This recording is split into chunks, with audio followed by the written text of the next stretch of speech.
I've been a fan of mixed martial arts since the Spike Network premiered The Ultimate Fighter in the mid 2000s.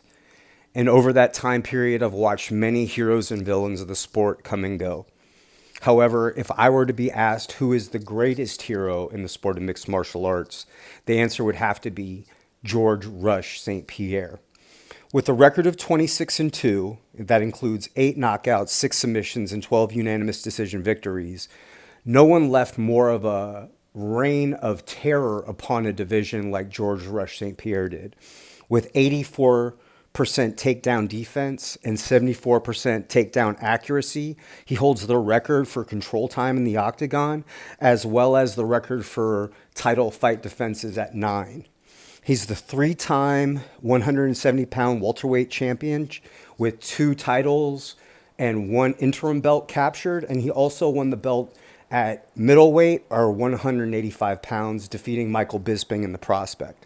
Like I said, he has 9 title defenses at welterweight that include defeating people like the icon BJ Penn, Nick Diaz, and Jake Shields. And I was actually at the Jake Shields fight at the Honda Center in Anaheim to watch GSP beat Jake, and then also watch Cain Velasquez beat Brock Lesnar. And I can tell you the Honda Center was electric that night.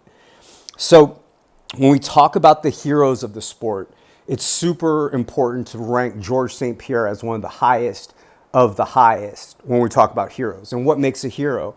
A hero is a person who experiences pain and then goes about making sure that no one else feels that pain.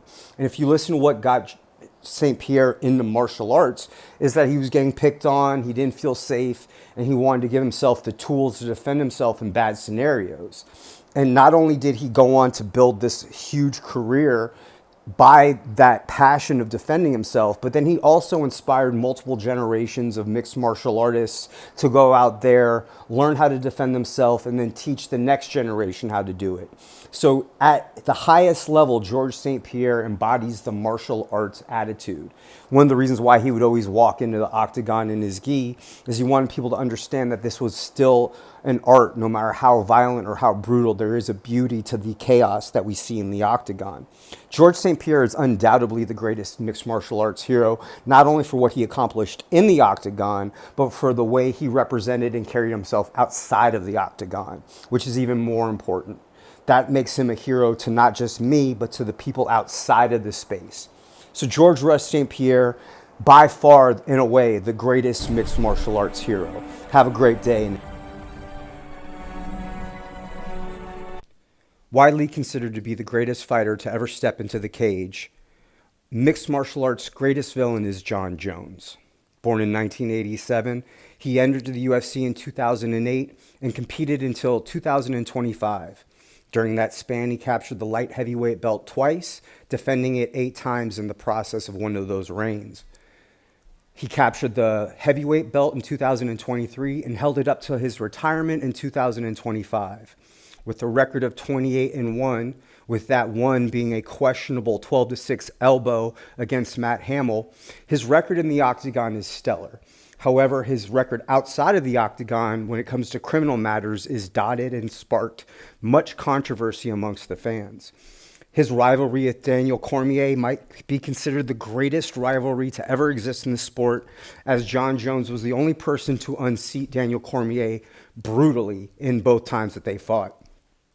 Jon Jones is an icon, to be sure, but his controversy comes from his actions outside the cage, which are just as attention-inspiring as his actions inside the cage. And I think it's important for people to understand the definition of a villain. A villain is a person who feels pain and then makes sure everybody else feels that pain. And by that metric, it's hard to say that Jon Jones isn't a villain. Now, the complexity of the pressure of being the baddest man on the planet and having earned almost $26 million in his career means that he has to find motivation outside of money. And it'll be interesting to see as Jon segues from fighter to coach with athletes like Gable Stevenson to see what the next chapter of the Johnny Bones Jones legacy is. But as it stands now, he's by far and away mixed martial arts' greatest villain for the fact that his nonchalant attitudes towards the people that he cares about and how his actions affects those people, yeah, it's easy to say that here's one of our greatest villains ever. And the complexity of being a villain must be a heavy weight to bear. This is a section from my mixed martial arts greatest heroes and villains. Hope you enjoyed it. More videos coming soon. Have a great day.